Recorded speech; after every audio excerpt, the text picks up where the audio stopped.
Welcome, ladies and gentlemen, to another not-so-exciting edition of This Is Our Boring Life. I wanted to touch on two subjects. My desk is kind of a mess, so I'm trying to find something because it has to do with this video. I want to talk about two things in this video. Here.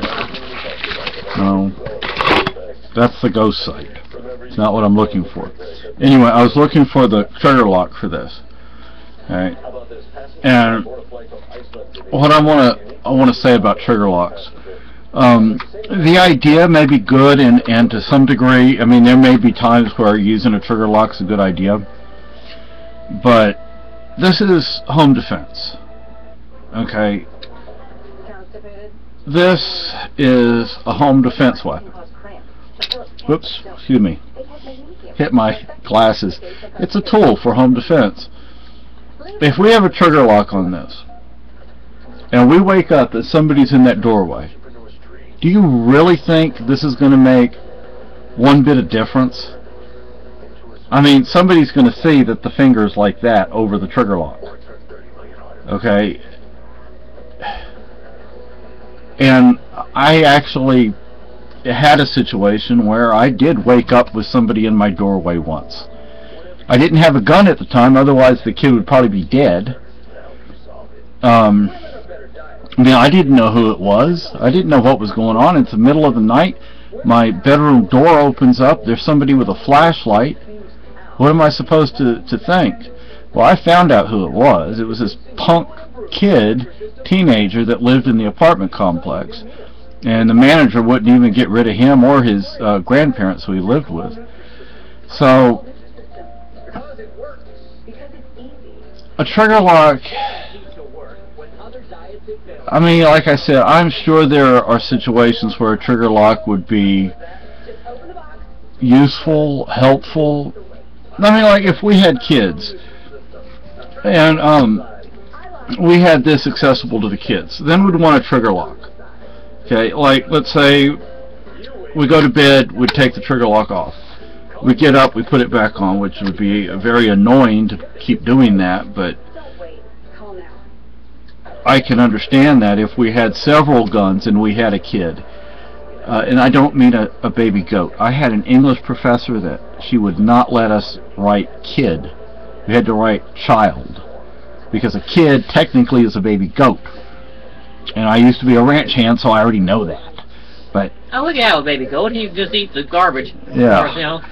So, like, let's say we had several firearms and they were considered accessible to the children. Then, yeah, we'd have a trigger lock. We'd definitely keep the ammo in a different place and things like that. But as a self-defense measure, trigger lock just gets in your way. It makes it easier for the bad guys, not for the good guys. So. Oh, you're afraid the goat's going to shoot himself? I don't think he can. So let me show you. I've took some time, so it locks open. To unlock that, I mean, check. I mean, want to make sure there's nothing in there. The button right there is for the magazine. Small plane carrying Vittorio Missoni, his wife, and 4 others disappeared off of the coast of Venezuela yesterday. Search is continuing. Even though Missoni created a line of clothes for Target, you may not be familiar with his name, although if you follow fashion, that's hard to be believed. Stefano Tonchi is the editor-in-chief of W Magazine, and he is here to, on the phone actually, to fill us in. He joins us on a distance. How big a name? Just describe for everyone how big a name he is in the fashion world. Well, Missoni is for sure one of the biggest, like, Italian... Pull the magazine out just a half an inch. The other thing I want to talk about is, you know, look, I just had somebody comment on something on Facebook, and, you know, I'm sick and tired of the new atheist. A real atheist is not somebody who worships the state, people. And you may say you don't worship the state, but then why do you go to rallies? And you're so smart. But you go to pro-Obama rallies and you claim they're not Obama rallies. What's wrong with you? You're an idiot. Yeah, you're an idiot if you didn't hear my wife. And I say it too, you're an idiot. You say, well, it is the state that we must have to take care of things. That is statism. That is not atheism. So please stop calling yourself atheist. You know, a lot of you, admittedly, are Marxist.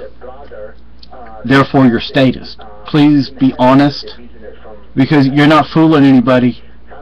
You know, I put something up, and there are so many new atheists that have no sense of humor. And I put something up on Facebook, somebody commented on it, said it's a false dichotomy. I'm like, first of all, you're an idiot because it's a joke. Second,